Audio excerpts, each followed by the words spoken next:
ناظرین، رکانہ بن عبد یزید رسول کریم صلی اللہ علیہ وآلہ وسلم کا چاچا تھا، جس نے اسلام قبول نہیں کیا تھا۔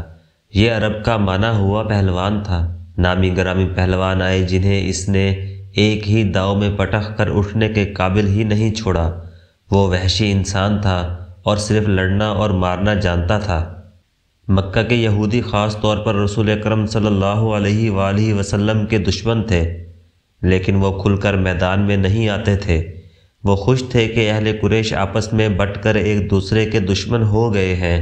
انہیں پتہ چل گیا کہ قریش کے کچھ آدمیوں نے رکانہ پہلوان کو اکسایا ہے کہ وہ رسول خدا صلی اللہ علیہ وآلہ وسلم کو کشتی کے لیے للکاریں، لیکن وہ نہیں مان رہا۔ ایک روز رکانہ رات کے وقت ایک گلی سے گزر رہا تھا۔ اس کے قریب سے ایک بڑی حسین اور جوان لڑکی گزری۔ چاندنی رات میں لڑکی نے رکانہ کو پہچان لیا اور مسکرائی۔ رکانہ وحشی تھا، وہ رک گیا اور لڑکی کا راستہ روک لیا۔ کیا تم جانتی ہو کہ عورت مرد کی طرف دیکھ کر مسکراتی ہے تو اس کا مطلب کیا ہوتا ہے؟ رکانہ پہلوان نے پوچھا، کون ہو تم؟ اس کا مطلب یہ ہوتا ہے کہ عورت اس مرد کو چاہتی ہے۔ اس جوان لڑکی نے جواب دیا، میں سبت بنت ارمن ہوں۔ اوہ، ارمن یہودی کی بیٹی، رکانہ نے کہا، اور لڑکی کے کندھوں پر ہاتھ رکھ کر اسے اپنے قریب کر کے بولا، کیا میرا جسم تجھے اتنا اچھا لگتا ہے؟ اور کیا میری طاقت تمہاری طاقت نے مجھے مایوس کر دیا ہے؟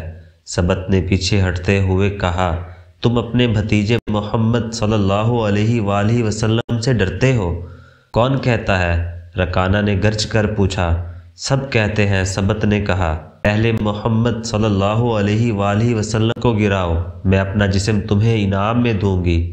اللہ کے بیٹوں اور بیٹیوں کی قسم، تیری بات پوری کر کے تیرے سامنے آؤں گا، رکانہ نے کہا، لیکن تو غلط سنا ہے کہ میں محمد صلی اللہ علیہ وآلہ وسلم سے ڈرتا ہوں۔ بات یہ ہے کہ میں اپنے سے کمزور کے ساتھ لڑنا اپنی توہین سمجھتا ہوں، لیکن تیری بات پوری کروں گا۔ مشہور مورخ ابن ہشام نے لکھا ہے کہ رسول کریم صلی اللہ علیہ وآلہ وسلم نے خود رکانہ پہلوان کو کشتی کے لیے للکارا تھا، لیکن دوسرے مورخ ابن الاسیر نے جو شہادت پیش کی ہے وہ صحیح ہے کہ رکانہ نے محمد صلی اللہ علیہ وآلہ وسلم کو کشتی کے لیے للکارا اور اس نے کہا، میرے بھائی کے بیٹے، تم بڑے دل اور بڑی جرأت والے آدمی ہو۔ میں یہ بھی جانتا ہوں کہ تم جھوٹ بولنے سے نفرت کرتے ہو، لیکن مرد کی جرأت اور صداقت کا پتہ اکھاڑے میں چلتا ہے۔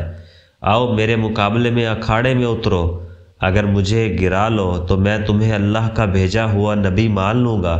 اللہ کی قسم، تمہارا مذہب قبول کر لوں گا، لیکن یہ ایک بھتیجے اور چچا کی کشتی نہیں ہوگی۔ رسول خدا صلی اللہ علیہ وآلہ وسلم نے رکانہ کی للکار کے جواب میں کہا، ایک بت پرست اور سچے دین کے ایک پیغمبر کی لڑائی ہوگی۔ تو ہار گیا تو اپنا وعدہ نہ بھول جانا۔ مکہ میں یہ خبر صحرا کی آندھی کی طرح پھیل گئی کہ رکانہ پہلوان اور محمد صلی اللہ علیہ وآلہ وسلم کی کشتی ہوگی، اور جو ہار جائے گا وہ جیتنے والے کا مذہب قبول کر لے گا۔ قریش کا بچہ بچہ، مرد و زن اور یہودی ہجوم کر کے آ گئے۔ مسلمانوں کی تعداد بہت تھوڑی تھی۔ وہ تلواروں اور برچھیوں سے مسلح ہو کر آئے، کیونکہ انہیں خطرہ محسوس ہو رہا تھا کہ قریش کشتی کو بہانہ بنا کر رسول خدا صلی اللہ علیہ وآلہ وسلم کو قتل کر دیں گے۔ عرب کا سب سے زیادہ طاقتور اور وحشی پہلوان رکانہ بن عبد یزید رسول کریم صلی اللہ علیہ وآلہ وسلم کے مقابلے پر اترا۔ اس نے رسول خدا صلی اللہ علیہ وآلہ وسلم پر طنزیہ نظر ڈالی اور آپ صلی اللہ علیہ وآلہ وسلم پر پھبتی کی۔ آپ صلی اللہ علیہ وآلہ وسلم مکمل خاموشی اور اطمینان سے رکانہ کی آنکھوں میں آنکھیں ڈال کر دیکھتے رہے کہ وہ بے خبری میں کوئی داؤ نہ کھیل جائے۔